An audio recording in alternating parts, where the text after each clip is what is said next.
तो हम लोगों ने ये देख लिया था कि अगर हम एक आर्मेचर कॉइल को रोटेट कराएं in an external magnetic field, तो फ्लक्स कट की वजह से उसमें एक करंट प्रोड्यूस होगी which will be the function of time, जिसको हम लोगों ने अल्टरनेटिंग करंट कहा। उसकी वोल्टेज इक्वेशन को देखा था, पावर इक्वेशन को देखा था और फेज को देखा था। अभी जब हम डिफरेंट इंस्ट्रूमेंट बनाते हैं, दैट इज इलेक्ट्रिकल एपरेटस, तो उसमें हमारे पास रेजिस्टेंस, कैपेसिटेंस, इंडक्टर या फिर मिक्स्ड कंपोनेंट यूज होते हैं, that is RC, LR, LC, series LCR and parallel LCR. Parallel LCR syllabus में नहीं है। तो जो भी हम टीवी के कूलर कंप्यूटर बनाएंगे वो इन्हीं में से कोई एक होगा। जैसे हीटर, गीजर और प्रेस प्योर रेजिस्टिव सर्किट होता है। जो चार्ज स्टोर करते हैं हम या बैकअप लेते हैं वो कैपेसिटर होता है। करंट लिमिट करना या डेटा स्टोर करना ये इंडक्टर होता है। आरसी टाइमर सर्किट होता है। एलआर चोक कॉइल होता है। एलसी एक्चुअली में फ्रीक्वेंसी मैच कराने के लिए यूज होता है। जैसे हम एक रिमोट से एक टीवी चला रहे हैं, एक मोबाइल का नंबर डायल कर रहे हैं, तो जिस मोबाइल का नंबर डायल कर रहे हैं वही मोबाइल उधर रिस्पॉन्स कर रहा है। ये एलसी सर्किट डिसाइड करता है। सीरीज एलसीआर भी ट्रांसमीटर और रिसीवर में यूज होता है। जो डेटा हम लोग ट्रांसमिट करते हैं या डेटा रिसीव करते हैं उसका फंक्शन जो होता है एलसीआर होता है। इन सर्किट में हम लोग को ये देखना है कि करंट, वोल्टेज और पावर इक्वेशन क्या होते हैं। इनको हम लोग फेजर डायग्राम की हेल्प से देखते हैं। तो इनको अलग अलग देखना होगा। हम लोग सबसे पहले देखेंगे प्योर रेजिस्टिव सर्किट।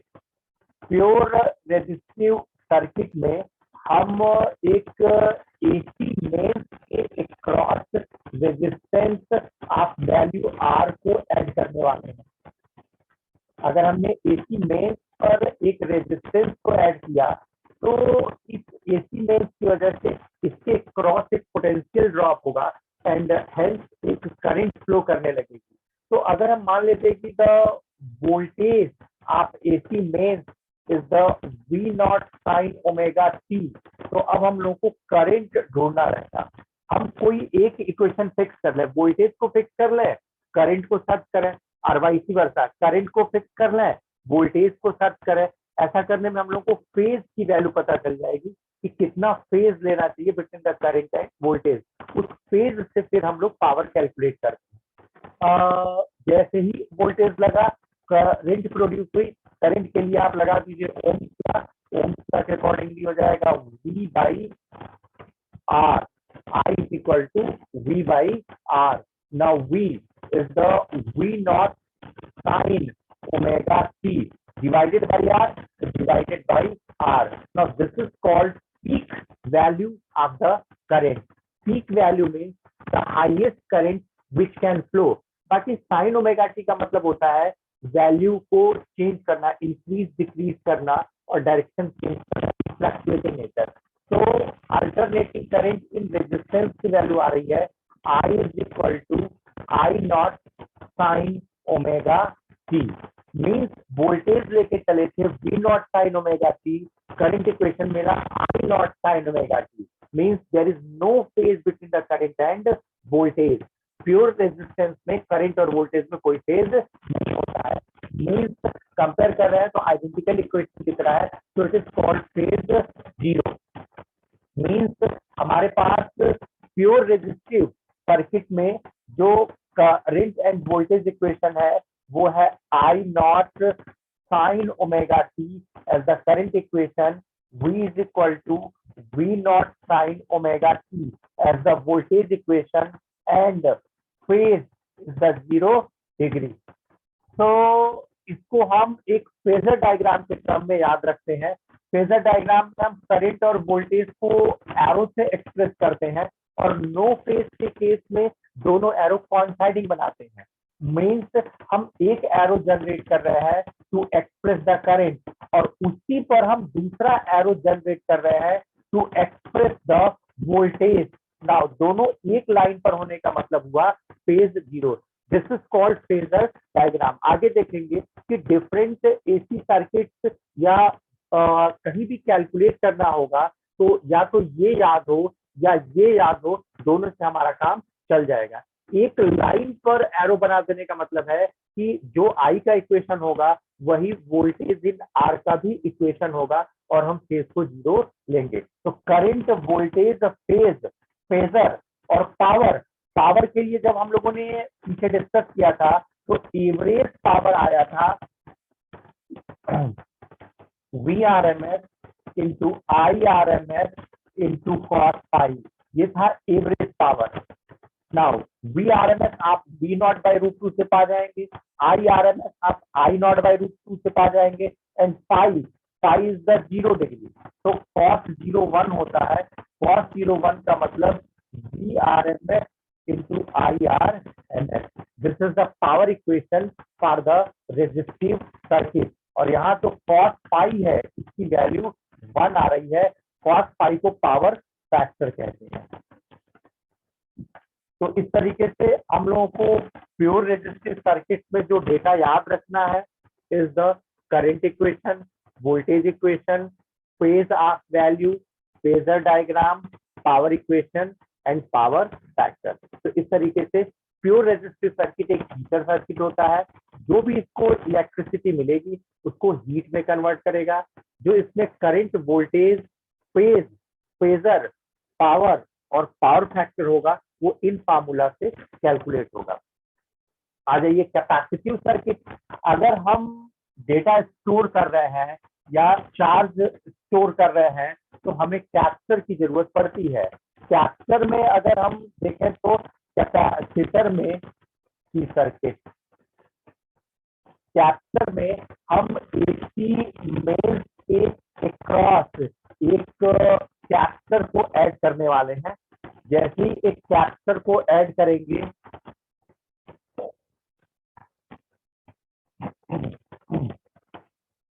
जैसे ही हम एसी मेन के अक्रॉस एक कैपेसिटर को ऐड करेंगे से the voltage of AC main is the V not sine omega t. तो हमें करंट इक्वेशन सर्च करना चाहिए अक्रॉस द कैपेसिटर। कैपेसिटर की कंपोनेंट वैल्यू है सी, कैपेसिटर का रेजिस्टेंस ऑफर्ड होता है एक्ससी और कैपेसिटर के अक्रॉस वोल्टेज ड्रॉप को शो करते हैं बाई वीसी। यानी कि जब हम एक कैपेसिटर को ओवर द एसी कनेक्ट करते हैं तो उसकी एक कंपोनेंट वैल्यू होती है, उसका एक रेजिस्टेंस ऑफर्ड होता है। कैपेसिटर का रेजिस्टेंस ऑफर जो होता है इज कॉल्ड एक्ससी। जैसे मेटेलिक कंडक्टर का रेजिस्टेंस ऑफर्ड कैपिटल आर होता है, जैसे कैपेसिटर का रेजिस्टेंस ऑफर्ड यानी करंट ऑब्स्ट्रक्ट करने या लॉस करने में जो वैल्यू होती है that is called resistance. Capacitor में रेजिस्टेंस ना कह के कैपेसिटर में कैपेसिटिव इंडक्टेंस कहते हैं, कैपेसिटिव रिएक्टेंस। तो ये हमारे पास कैपेसिटिव रिएक्टेंस है एक्ससी और इसके क्रॉस वोल्टेज है सी। अब यहाँ अगर हम वोल्टेज इक्वेशन वी फिक्स कर लें as the V not sine omega t, तो हमको पता है कि voltage of AC main is the V not sine omega t और वोल्टेज अक्रॉस कैपेसिटर मेजर करेंगे तो that is the Q by C. Equate करें, अरेंज करें तो हम देखेंगे कि कैपेसिटर के लिए अगर डेराइव ना करें तो डेटा याद रखना हमारे लिए आसान होता है। वो ऐसे कि जैसे ही वोल्टेज अक्रॉस आप कैपेसिटर लगाते हैं वोल्टेज से कैपेसिटर की चार्जिंग होने लगती है।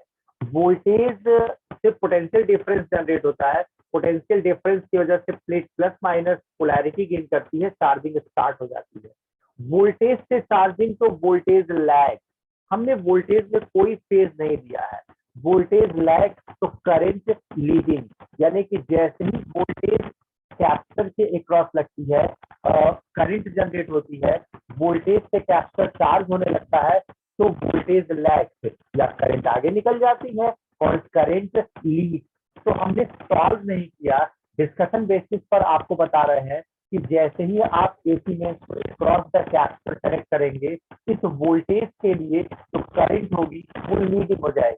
मीन्स जो करंट का फेज आता है इन कैपेसिटर वो आता है I not sine omega t plus 90 degree. 90 degree का फेज आता है।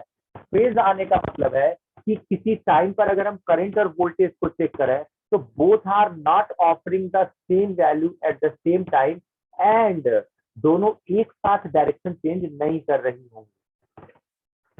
हमने यहाँ करंट में फेज को अरेंज किया है, हम चाहे तो ऐसे लिख सकते हैं कि करंट में फेज ना लिखा है, that is I not sine omega T.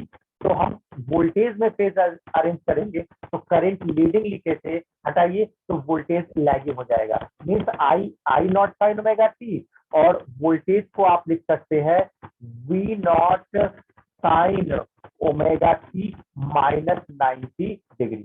यानी कैप्चर में याद रखना है, कैप्चर में याद रखना है कि कैप्चर के लिए जो फेज है वो 90 डिग्री का है, और कैप्चर में वोल्टेज से चार्जिंग होती है तो वोल्टेज लैग्स या करंट लीड। कोई एक याद कर लीजिए। चलिए मान लेते हैं हमने ये याद किया कि करंट इज लीडिंग, तो अब फेजर डायग्राम कैसे बनेगा? करंट और वोल्टेज दोनों को एरो से एक्सप्रेस कीजिए, और एरो से एक्सप्रेस करने के बाद करंट 90 डिग्री प्लस कर दीजिए। मीन्स अगर हम वोल्टेज को ग्राफिकली फेजर डायग्राम में दिखाने की कोशिश करें तो वोल्टेज के लिए हमें ये एरो चाहिए होगा वोल्टेज इन कैप्चर, और करंट के लिए हमें ये एरो चाहिए होगा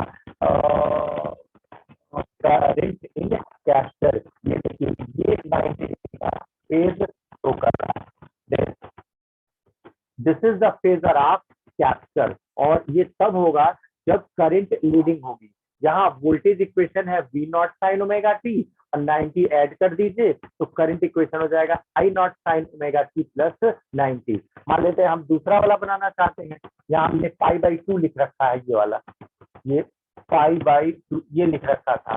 तो अगर हम V equal to V not sine omega t इसका फेजर बनाना चाहते हैं तो इसके फेजर के लिए करंट में फेज नहीं है, तो करंट में फेज नहीं है तो करंट को ऐसे बना दीजिए लाइक दिस, और वोल्टेज के लिए दिख रहा है -90। -90 means down side arrow generate कर दीजिए वोल्टेज इन कैपेसिटर को। दोनों फेजर सही है, दोनों में से कोई एक जो कंफर्टेबल हो उसको याद रखा जा सकता है। हम लोग ऐसे याद रखते हैं कि जब एसी मेंस को कनेक्ट करते हैं टू द कैपेसिटर तो वोल्टेज से चार्जिंग होती है वोल्टेज लैग, तो ये वाला याद हो गया वोल्टेज लैग, और वैल्यू इसकी 90 डिग्री होती है। इसका मतलब है कैपेसिटर में हमारे पास करंट इक्वेशन अगर I not sine omega t है तो वोल्टेज इक्वेशन हमें लेना होगा फेज लैग बाई 90 डिग्री। तो V is equal to V not sine omega t minus 90 degree, this will be the voltage equation. और यहाँ फेज लीडिंग हो या लैगिंग हो न्यूमरल वैल्यू से मतलब होता है, तो this is the value 90 degree. और अगर ये हमने करंट एंड वोल्टेज इक्वेशन लिखा है तो जो फेजर डायग्राम होगा उसमें ये हो जाएगी करंट के लिए लाइन और ये हो जाएगी वोल्टेज के लिए line. Now this is the phasor diagram of capacitive circuit, pure capacitive circuit. Resistance offered कितना होता है डेराइव करते तो रेजिस्टेंस ऑफर्ड मिलता कैपेसिटर में, याद रखना पड़ेगा XC is equal to 1 upon omega C. Omega क्या है? अल्टरनेटिंग करंट की फ्रीक्वेंसी एफ होती है। फ्रीक्वेंसी एफ होने का मतलब पर सेकेंड वो एफ बार अपनी वैल्यू को चेंज करती है। तो इस एफ में अगर 2 पाई मल्टीप्लाई कर दे तो 2 pi f is called the omega, angular frequency, यानी आर्मेचर कॉइल को रोटेट करने की फ्रीक्वेंसी, या फिर कह लीजिए करंट के डायरेक्शन चेंज होने की frequency. So resistance offered by capacitor is XC and its value is omega C. Omega 2 pi f से ओपन होगा। अगर हम कहते हैं डीसी तो डीसी की फ्रीक्वेंसी 0 होती है। फ्रीक्वेंसी 0 मतलब एम्पलीट्यूड कांस्टेंट होता है और डायरेक्शन चेंज नहीं होती। तो अगर f 0 है तो ओमेगा भी 0 होगा, अकॉर्डिंगली XC की वैल्यू हो जाएगी इनफाइनाइट। यानी कि डीसी के लिए कैपेसिटर इनफाइनाइट वैल्यू ऑफर करते हैं, और एसी के लिए F50 रखेंगे तो 2 पाई एफ से ओमेगा आ जाएगा, ओमेगा आ जाएगा तो ओमेगा से XC आ जाएगा। अगर हम फ्रीक्वेंसी बढ़ा रहे हैं, एफ गोज टू इंफिनिटी यानी वेरी हाई फ्रीक्वेंसी, तो omega also goes to infinity. और अगर ओमेगा की वैल्यू इनफाइनाइट हो जाए तो इसका मतलब है कि जो एक्ससी है जब यहाँ इनफाइनाइट रखेंगे तो जीरो हो जाएगा। यानी लो फ्रिक्वेंसी के लिए रेजिस्टेंस ऑफर्ड हाई होता है, कैपेसिटर की बात हो रही है। एंड हाई फ्रिक्वेंसी जैसे जैसे आएगी वैसे वैसे कैपेसिटर का रेजिस्टेंस टेंड्स टू जीरो होता जाएगा। अगर हम ग्राफ देखें, resistance offered by capacitor, capacitive reactance यहाँ, और फ्रीक्वेंसी हम देखें यहाँ, तो फ्रीक्वेंसी जीरो तो इनफाइनाइट रेजिस्टेंस, फ्रीक्वेंसी इनफाइनाइट तो जीरो रेजिस्टेंस। ये ग्राफ आपको मिल रहा है रेजिस्टेंस यानी कैपेसिटिव रिएक्टेंस का फ्रीक्वेंसी के साथ, ये कैपेसिटर के लिए है। अगर यही चीज रेजिस्टेंस के लिए खींचे तो इधर है फ्रीक्वेंसी और इधर है रेजिस्टेंस वैल्यू। तो रेजिस्टेंस जो होता है मेटलिक कंडक्टर का वो independent of frequency of AC length होता है। यानी अगर हम एक मेटलिक कंडक्टर में करंट रन करा रहे हैं और अभी फ्रीक्वेंसी जो एसी की है वो इंक्रीज डिक्रीज करा है तो उसके रेजिस्टेंस पे कोई फर्क नहीं पड़ेगा। लेकिन अगर कैपेसिटर है तो जैसे जैसे फ्रीक्वेंसी इंक्रीज कराएंगे वैसे वैसे उसकी resistance value, capacitive reactance value decrease करती चली जाएगी। तो आपको कैपेसिटिव सर्किट में क्या याद रखना है, आपको करंट इक्वेशन याद रखना है, वोल्टेज इक्वेशन याद रखना है, फेज याद रखना है, फेजर याद रखना है, रेजिस्टेंस ऑफर्ड, कैपेसिटिव रिएक्टेंस याद रखना है, एंड आ जाइए पावर। अगर पावर कैलकुलेट करने जाएंगे तो पावर का इक्वेशन भी हम लोगों ने याद कर रखा है। जो एवरेज पावर है, क्योंकि करंट और वोल्टेज फ्लक्चुएट कर रहे हैं तो यहाँ जो डिलीवर्ड पावर होगी वो भी फ्लक्चुएट करेगी, और डिलीवर्ड पावर फ्लक्चुएट करने का मतलब हमें एवरेज पावर निकालना पड़ेगा। तो एवरेज पावर कंजम्पशन के लिए लगा दीजिए V R M S into I R M S into cos phi. अब फाई की वैल्यू तो 90 डिग्री है, तो जैसे ही आप रखेंगे cos 90 पूरा का पूरा इक्वेशन जीरो हो जाएगा। इसको बोलते हैं वाटरलेस करंट यानी no power loss, wattless current. No power loss का मतलब है कि although there is current but there is no power loss, यानी ये सर्किट हीट नहीं होगी, इसमें पावर लॉस जीरो होगा। ऐसी सर्किट जिसमें पावर जीरो आता है जबकि करंट है, इसको हम वाटरलेस करंट कहते हैं। तो प्योर कैपेसिटिव सर्किट के लिए आपको current equation, voltage equation, phasor, phasor diagram, resistance offered, उसके ग्राफ, और पावर जो है वो जीरो आ रहा है under the name waterless current. इतनी चीजें याद रखनी है। आ जाइए इंडक्टर। जब एक मेटेलिक वायर को आप स्ट्रेट तो सिर्फ वो रेजिस्टेंस ऑफर करता है। रेजिस्टेंस का मतलब उसके अंदर जो एटॉमिक स्ट्रक्चर है उसकी वजह से रनिंग इलेक्ट्रॉन्स का कंटीन्यूअस कोलिजन होता है विद द एटॉमिक लैटिस। इस प्रोसेस में करंट कम हो जाती है, इसको आप कहते हैं रेजिस्टेंस इफेक्ट। लेकिन जब आप वायर को कॉइल में कन्वर्ट कर देते हैं, टर्न कर देते हैं, तो वायर को टर्न करते ही अब ये मैग्नेटिक फील्ड बनाने लगता है, फ्लक्स लिंक कर लेता है। और आपने देखा था Faraday laws of electromagnetic induction में कि जैसे ही किसी कॉइल से फ्लक्स वेरिएशन होगा तुरंत उसमें एक करंट इंड्यूस हो जाएगी, और वो करंट उस काज को अपोज करने लगेगी जिस काज से डेवलप हुई है। तो अकॉर्डिंगली जब आप वायर को कॉइल जो वायर में कन्वर्ट कर देते हैं, टर्न जो वायर में कन्वर्ट कर देते हैं, तो उसका जो मैग्नेटिक फ्लक्स एसोसिएट होता है वो चेंज इन करंट को अपोज करने लगता है। अब इसको हम लोग इंडक्टर कहते हैं। तो इसका मतलब है हम लोग को देखना चाहिए इंडक्टिव सर्किट। तो इंडक्टर और रेजिस्टेंस में अंतर इतना है कि रेजिस्टेंस में हीटिंग से करंट लिमिट की जाती है और इंडक्टर में मैग्नेटिक फील्ड से करंट को लिमिट किया जाता है। अगर एल सर्किट है तो आपके पास एक एसी मेंस है और आपके पास एक कॉइल्ड मेटलिक वायर है कॉल्ड इंडक्टर। उठा के ऐड कर दीजिए अक्रॉस द एसी मेंस। जैसे ही एसी मेंस पर ऐड करेंगे, एसी मेंस की जो वोल्टेज है वो एक करंट स्टार्ट कर देगी to flow across the inductor, inductor में हमारे पास उसकी एक वैल्यू है, इंडक्टर वैल्यू है दैट इज एल, उसका एक रेजिस्टेंस ऑफर्ड है दैट इज एक्सएल, और इसके अक्रॉस एक वोल्टेज आएगा that is voltage in L.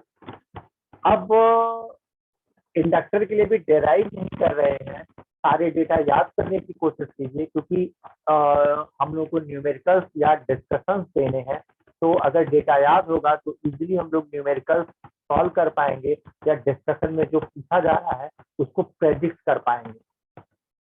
जैसे ही एसी मेन्स को हमने इंडक्टर पर ऐड किया, इंडक्टर में करंट आ गई। अब इंडक्टर का मैग्नेटिक फील्ड उसके करंट के प्रोपोर्शनल होता है। इसका मतलब है इंडक्टर तब काम करता है जब इसको करंट मिलती है, करंट मिलते ही ये मैग्नेटिक फील्ड बनाएगा। हाँ देखिए, कैपेसिटर जो था वो वोल्टेज से चार्जिंग उठाता था, तो वोल्टेज लैग, और इंडक्टर करंट से मैग्नेटिक फील्ड बनाता है, और करंट से मैग्नेटिक फील्ड बनाते ही करंट लैग हो जाती है या वोल्टेज लीड हो जाती है। इसका मतलब है कैपेसिटर के लिए याद करते हैं वोल्टेज लैग, और इंडक्टर के लिए याद करते हैं करंट लैग। मीन्स अगर हम वोल्टेज इक्वेशन फिक्स करें as the V not sine omega t, तो इस वोल्टेज से करंट आई, करंट से मैग्नेटिक फील्ड आई, और मैग्नेटिक फील्ड आते ही तुरंत अपोज शुरू हो गया वेरिएशन का, मीन्स करंट लैग। तो I will be the I not sine omega t minus 90, means inductor में करंट लैगिंग शो करती है with the phase value pi by 2। दिख रहा है यहाँ फेज की वैल्यू पाई बाई 2 है। आप चाहिए तो करंट में से फेज हटा के वोल्टेज में अरेंज कर लीजिए। करंट में आप लिख रहे हैं करंट लैग, तो वोल्टेज में आप लिख पाएंगे वोल्टेज लीडिंग। ठीक है ना। अभी अगर फेजर बनाना चाहे तो करंट में लैग आपने शो किया है, तो करंट में लैग ये करंट हो जाएगा, एंड वोल्टेज, वोल्टेज आप ऐसे शो करेंगे। करंट को सिंगल एरो से एक्सप्रेस कर रहे हैं, वोल्टेज को डबल एरो से एक्सप्रेस कर रहे हैं। नाउ दिस, और ये दिख रहा है is the -90, means this is the phasor diagram of L circuit. यहाँ से वोल्टेज इक्वेशन अगर वी नॉट साइन ओमेगा लिखेंगे तो -90 अरेंज करेंगे इन द इक्वेशन। अगर इस करंट इक्वेशन को आई नॉट साइन ओमेगा टी लिख रहे हैं तो +90 ऐड करेंगे तो वोल्टेज इक्वेशन आएगा। तो if I is the I not sine omega t, तो वोल्टेज में +90 यानी V not sine omega t +90 होगा। या अगर हम वोल्टेज इन आर को लिख ले रहे हैं V not sine omega t, तो -90 ऐड करेंगे तो करंट इक्वेशन होगा, यानी I not sine omega t -90, जो हमने ये लिखा था। तो करंट इक्वेशन वोल्टेज इक्वेशन हो गया, फेज हो गया, फेजर हो गया। यहाँ रेजिस्टेंस ऑफर्ड एक्सियल की जो वैल्यू आती है, डेराइव तो किए नहीं, ये तो डायरेक्ट आपको पता है कि इंडक्टर में जो वैल्यू है फेज की वो 90 डिग्री की होती है और करंट की लैगिंग आती है। अभी अगर हम डिराइव करते तो आपको रेजिस्टेंस ऑफर्ड यानी आपको इंडक्टिव रिएक्टेंस की जो वैल्यू मिलती वो मिलती omega into L. Omega, if F is the frequency of AC में, तो 2 पाई एफ को आप कहते हैं ओमेगा, और यहाँ हमारे पास जो रेजिस्टेंस ऑफर्ड है यूनिट ओम ही लेते हैं, जो हो जाएगा ओमेगा इंटू एल। अब अगर हम कहते हैं कि डीसी है तो डीसी की फ्रीक्वेंसी 0 होती है, तो अकॉर्डिंगली डीसी के लिए एक्सएल की वैल्यू 0 हो जाएगी, और जब एसी रखेंगे लगाएंगे तो एसी की फ्रीक्वेंसी होती है, तो अकॉर्डिंगली एक्सएल की वैल्यू भी यहाँ सर्वाइव करेगी। मीन्स हमारे पास अगर हम एसी डीसी की बात करें तो हम डीसी के लिए कह रहे हैं कि डीसी के लिए फ्रीक्वेंसी 0 लेते हैं, तो रेजिस्टेंस इंडक्टर का जो है वो 0 लेंगे, यानी वर्क नहीं करेगा इंडक्टर, कोई पोटेंशियल ड्रॉप नहीं होगा। और अगर हम एसी लेते हैं तो फ्रीक्वेंसी की वैल्यू एग्जिस्ट करेगी, अकॉर्डिंगली जब उसको एक्सएल निकालने में यूज करेंगे तो एक्सएल भी एग्जिस्ट करेगा। तो यहाँ दिख रहा है कि अगर हम फ्रीक्वेंसी के साथ रेजिस्टेंस ऑफर्ड बाय इंडक्टर को चेक करें तो हमारे पास जो इक्वेशन आएगा वो आएगा दिस, स्ट्रेट लाइन आएगा। ठीक है, जितनी ज्यादा फ्रीक्वेंसी होगी रेजिस्टेंस ऑफर्ड बाय इंडक्टर भी उतना ही ज्यादा होगा और स्ट्रेट लाइन वेरिएशन होगा। आ जाइए पावर, पावर के लिए आपके पास है VRMS, IRMS, cos फाई, लेकिन फाई तो 90 डिग्री है। अगर आप फाई 90 डिग्री रख देते हैं तो 90 डिग्री रखते ही आपको पावर की वैल्यू मिल जाएगी 0। इसका मतलब है प्योर इंडक्टिव सर्किट में पावर की वैल्यू 0 होती है। इसका मतलब है ये एक वाटरलेस करंट हो गया। वाटरलेस करंट का मतलब है कि इंडक्टिव सर्किट में पावर लॉस नहीं होता है। ठीक है, तो इस तरीके से आपको इंडक्टिव सर्किट में current, voltage, phase, phasor, resistance offered, resistance का फ्रीक्वेंसी के साथ वेरिएशन और पावर, इतना आपको जानना है। एक क्वेश्चन भी हेल्प मिल जाएगी। आ जाइए मिक्स्ड सर्किट, क्योंकि आपने आर देख लिया, एल देख लिया, सी देख लिया, अब बाकी जो भी सर्किट है वो मिक्स सर्किट है। तो मिक्स सर्किट है तो चलिए देखते हैं RC circuit. RC circuit actually में हम लोग जो टाइम सेट करते हैं इन वॉशिंग मशीन, या हम लोग जो टाइमर यूज करते हैं, वो आरसी सर्किट होता है। एक रेजिस्टेंस और एक कैपेसिटर लेके हम जो है टाइमर सर्किट बना सकते हैं, आरसी सर्किट। ठीक है, अभी आरसी सर्किट में क्या है, एक रेजिस्टर और एक कैपेसिटर सीरीज में है, एक क्रॉस द एसी में। अब यहाँ पर आप जो फेजर सीख चुके हैं, उस फेजर का यूज करके इफेक्टिव फेजर या आप effective phase between the current and voltage पाते हैं। आप अगर सिर्फ रेजिस्टेंस देखें तो आपको पता है value will be R, value will be C, voltage will be V R, voltage will be VC, resistance offered R होगा, रेजिस्टेंस ऑफर्ड एक्ससी होगा। हम जानना चाहते हैं कि अगर यहाँ वोल्टेज को फिक्स कर दें तो यहाँ करंट जो आएगा वो आई नॉट साइन ओमेगा की प्लस फाई आएगा कि आई नॉट साइन ओमेगा की माइनस फाई आएगा, और जो फाई आएगा उसकी वैल्यू कितनी होगी। चलिए वोल्टेज हमने लगा दिया क्रॉस द आरसी। जैसे ही वोल्टेज लगाया करंट फ्लो होना शुरू हो गई थ्रू द सर्किट। आर के लिए फेजर बनाइए तो आर में करंट और वोल्टेज में कोई फेज नहीं होता है। देखो डिंगली आर का फेजर हो गया दिस, नो फेज। प्लस जैसे ही सी में हम पहुंचेंगे वोल्टेज से चार्जिंग होगी तो वोल्टेज लैग या करंट लीड, तो कोई एक बनाइए।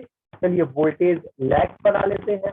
यहाँ जब कैपेसिटर में करंट आई तो कैपेसिटर में करंट आते ही यहाँ वोल्टेज की लैगिंग शुरू हो गई, क्योंकि करंट तो आगे निकल गई, वोल्टेज से चार्जिंग स्टार्ट हो गई। तो वोल्टेज लैग अगर बना है तो वोल्टेज लैग ये हो जाएगा वोल्टेज इन सी, और ये हो जाएगा करंट। अब दूसरा भी तो बना सकते थे कि हम ये कह सकते थे कि करंट लीडिंग, तो मान लेते हैं बना देते करंट लीडिंग का। तो करंट लीडिंग का जो डायग्राम आता वो डायग्राम होता लाइक दिस। इस पर हो जाता वोल्टेज इन सी, इस पर हो जाता नाउ करंट। अब इसमें से एक फेजर ही हमारे काम का है, हालांकि दोनों याद है बट एक ही काम का है, और वो ये कि जो करंट रेजिस्टेंस को मिली है वही करंट कैपेसिटर को भी मिलेगी। तो जो रेजिस्टेंस का फेजर है और जो यहाँ कैपेसिटर का फेजर है, दोनों में करंट कॉमन होनी चाहिए। देखिए करंट और करंट कॉमन है, इसमें करंट क्या है, इस करंट और इस करंट में 90 डिग्री का डिफरेंस आ रहा है, तो ये वाला पेज छोड़ दीजिए। दोबारा सुन लीजिए, अगर हम रेजिस्टेंस और कैपेसिटर को सीरीज में रखते हैं तो सीरीज में करंट सेम होता है। तो जब हम फेजर बनाएंगे तो ध्यान रखना चाहिए कि दोनों में current along the same arrow होना चाहिए। अगर current along the same arrow है तो इसका मतलब है कि सीरीज में जो है सर्किट है। तो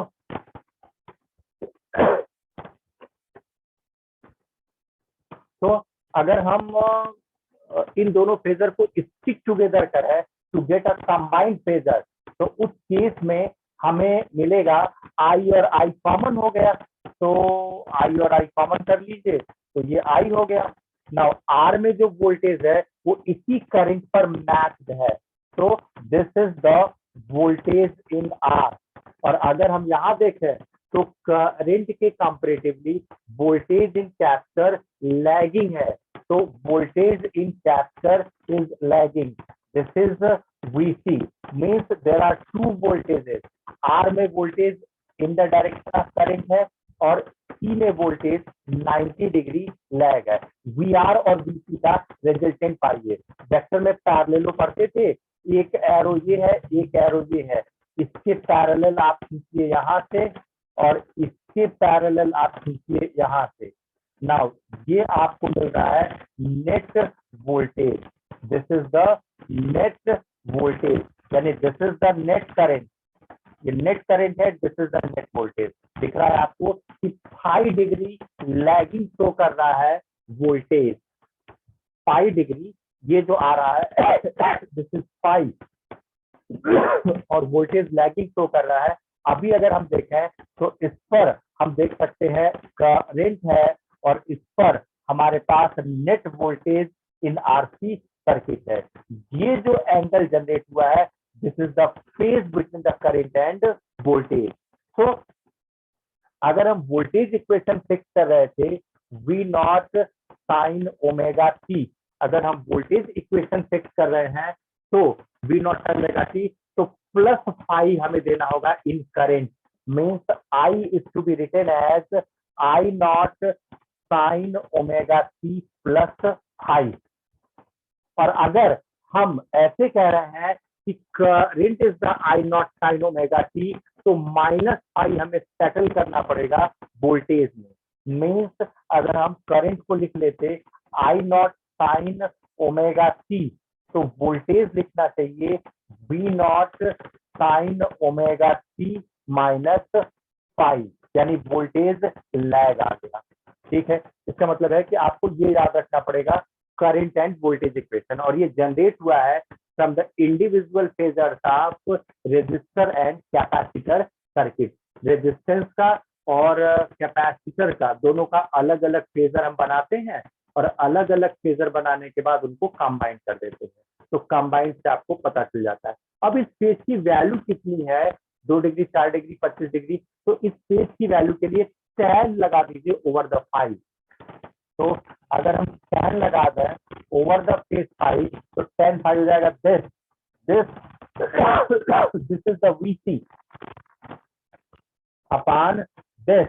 अरे ये एक ट्रायंगल बना, एक ट्रायंगल, तो tan 5 equal to this VC upon this VR, VC upon VR। VC voltage in C, current into resistance, current I, resistance XC, voltage in R IR, current is I, resistance is R, that is XC by R। XC आप जानते हैं 1 upon omega C और R आप जानते हैं। इस equation से आपको फेज की वैल्यू मिल जाएगी। ठीक है, आपको करंट वोल्टेज इक्वेशन मिल गया, आपको फेज की वैल्यू मिल गई, और अब आपको चाहिए नेट वोल्टेज। अगर मैं कहता कि ये 220 वोल्ट है, तो कितना इस पर कितना इस पर, this is V, this is VR, this is VC। तो यहाँ देखिए ये राइट एंगल ट्रायंगल बना है। राइट एंगल ट्रायंगल का मतलब under root VR square plus VC square equal to V net. Means यहाँ ये जो है as a diagonal of this triangle है, तो यही कंबाइंड फेजर से आप देख सकते हैं नेट वोल्टेज के लिए इक्वेशन जनरेट हो रहा है under root VR square plus VC square, VR square plus VC square. इससे आप नेट वोल्टेज निकालेंगे। मीन्स अगर यहाँ 220 वोल्ट है, तो आप ऐसे नहीं कह सकते कि आधा ये रख लेगा आधा ये रख लेगा।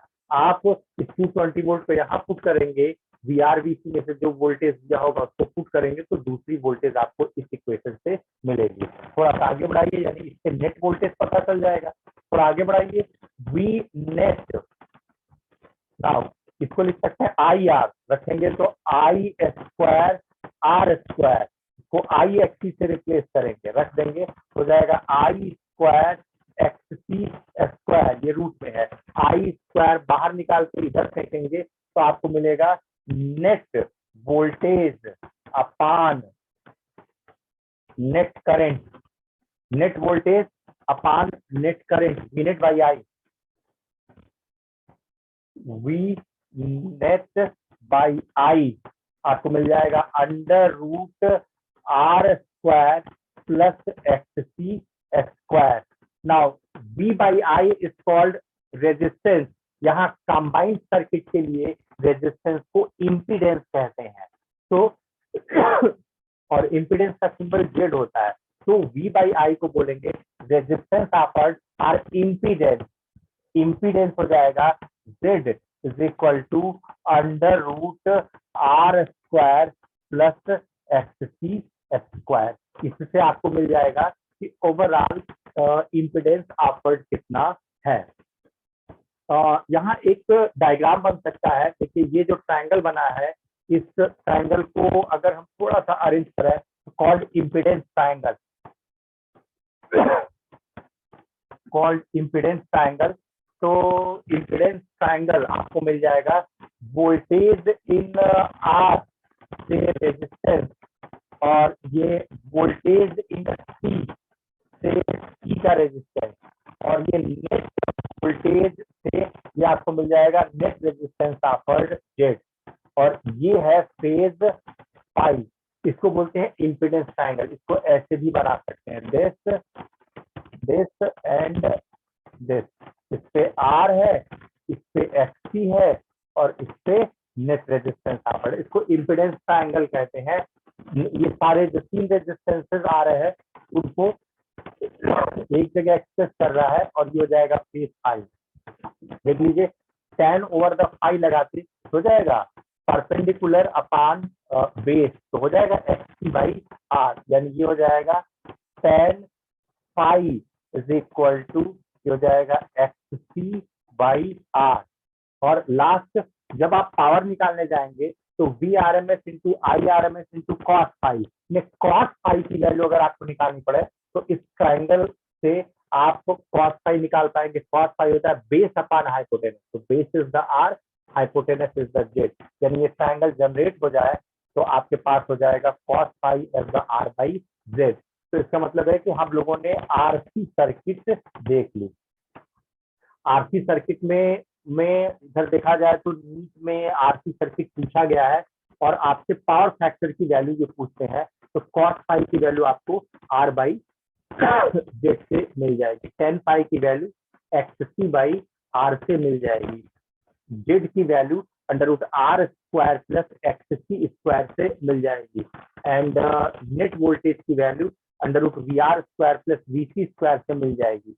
और यहाँ आप देख रहे हैं कि वोल्टेज जो था वो 5 डिग्री से लैग कर रहा था। इतना आपको आरसी के लिए याद रखना है। आ जाइए L R circuit. L R, अगर एल आर की हम बात करें तो एक रेजिस्टर और एक इंडक्टर को आपने कनेक्ट कर रखा है एक क्रॉस द एसी में। जैसे ही आप कनेक्ट करेंगे आर में और एल में आपको वोल्टेज दिखेगी as the voltage in R, voltage in L. इसका जो रेजिस्टेंस ऑफर्ड है वो आर होगा, इसका जो रेजिस्टेंस ऑफर्ड है वो एक्सएल होगा। और जैसे ही एसी में इसको एक क्रॉस एल आर जोड़ेंगे करंट फ्लो स्टार्ट हो जाएगा। इन दिख रहा है दोनों में करंट सेम है, तो फेजर बनाते समय ध्यान रखिएगा कि दोनों में करंट सेम होनी चाहिए। जैसे आर के लिए जब बनाने जाएंगे फेजर, तो आर के लिए तो ठीक है एक ही फेजर है, करंट और वोल्टेज में कोई फेज नहीं है इन प्योर रेजिस्टेंस। इंडक्टर में जाएंगे तो करंट लैग, तो करंट लैग ना कह लीजिए वोल्टेज लीड। तो वोल्टेज लीडिंग अगर जाएंगे तो ये हो जाएगा वोल्टेज इन एल, ये हो जाएगा करंट इन एल। देखिए दोनों एरो पर करंट लॉन्ग सेम हो गई, और करंट अगर सेम हो गई तो आपको यहाँ सीरीज में करंट को सेम रखना चाहिए, आसानी से रिप्लेस कर पाएंगे। अब ये तो इंडिविजुअल फेजर्स है, इनको ऐड करके आप कंबाइंड फेजर देख सकते हैं। आई कॉमन कर लीजिए, अगर आपने आई को कॉमन किया तो आई कॉमन करते ही वोल्टेज इन आर आई पर आ जाएगा, और वोल्टेज इन एल इस करंट के कंपैरेटिवली लीडिंग आ जाएगा। नाउ यहाँ दो वोल्टेज है, voltage in L end voltage in are, तो आपको दोनों का रिजल्टेंट चाहिए। दोनों का रिजल्टेंट निकालने के लिए आप ले सकते हैं पैरेलल, जहां इसके पैरेलल आप यहाँ ट्रेस कर लीजिए और इसके पैरेलल आप यहाँ ट्रेस कर लीजिए। आपको ये जो एरो मिलेगा will be the net voltage, net voltage, और ये जो एक्सप्रेस होगा this will be the phase phi. इसका मतलब है नेट वोल्टेज आपको इस पर मिल रहा है और नेट करंट आपको इस पर मिल रहा है। This is I, this is V, this is phi. अब आप फिर से शुरू हो जाइए। आप लिख पाएंगे I as the I not sine omega t, V को लिख पाएंगे as the V not sine omega t plus phi. अब रही बात फाई की वैल्यू की, तो फाई की वैल्यू पाने के लिए आपके पास हो जाएगा tan फाई। तो this is the VL upon this is the VR। Means इस फेजर से आप ये बता पाएंगे कि जब LR में AC मेंस लगाई जाती है तो उनके करंट वोल्टेज इक्वेशन कैसे होते हैं। तो यहाँ से दिख रहा है कि करंट इक्वेशन आपको लेना चाहिए आई नॉट साइन ओमेगा टी। तो वोल्टेज आप 5 डिग्री से लीडिंग शो कर रहे हैं, तो V not sine omega t plus I हो गया। अब फाई की वैल्यू चाहिए तो tan लगा दीजिए। तो tan phi is equal to this is the voltage in L upon voltage in R। Voltage in L I XL और voltage in R I R, I cut जाएगा एक्सएल बाई आर। इससे आप phase की value निकाल सकते हैं। और क्या, ये नेट वोल्टेज है, ये VR है, ये VL है, तो under root VL square plus VR square will be the net voltage.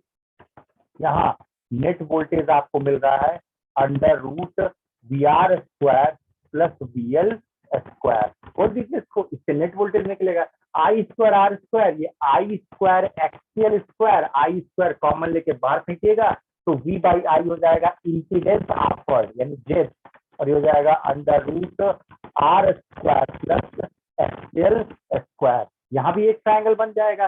देखिए इस पर R है, इस पर एक्सएल रख लीजिए और इस पर नेट रेजिस्टेंस अपवर्ड जेड रख लीजिए। यानी इंपिडेंस ट्रायंगल अगर बनाना चाहेंगे तो इंपिडेंस ट्रायंगल के लिए ये हो जाएगा R, ये हो जाएगा एक्सएल, ये हो जाएगा जेड और ये हो जाएगा फाई। ये मिल गया आपको इंपिडेंस ट्रायंगल। यहाँ से tan ओवर द फाई लगाइए तो एक्सएल बाई आर, देखिए मिला हुआ है एक्सएल बाई आर। और लास्ट जब पावर निकालने जाते हैं तो कॉस फाई की जरूरत पड़ती है। तो कॉस फाई अगर लगाएंगे तो कॉस फाई हो जाएगा बेस यानी कि बेस अपॉन हाइपोटेनस, तो हो जाएगा R बाई जेड। यानी कि पावर फैक्टर के लिए आप लगाएंगे cos phi is equal to R by Z. तो इस तरीके से आप LR सर्किट में जान गए कि करंट और वोल्टेज इक्वेशन में फाई किसमें अरेंज करना है एंड फाई की वैल्यू कितनी है, नेट वोल्टेज अक्रॉस LR कितना होता है, ओवरऑल रेजिस्टेंस अपवर्ड जिसको हम इंपीडेंस कह रहे हैं की वैल्यू कितनी होती है, ठीक है, पावर फैक्टर की वैल्यू कितनी होती है और इफेक्टिव फेजर क्या होता है। बचा क्या, बचा अभी LC और बचा LCR, ये हम लोग देखेंगे next. Have a great day.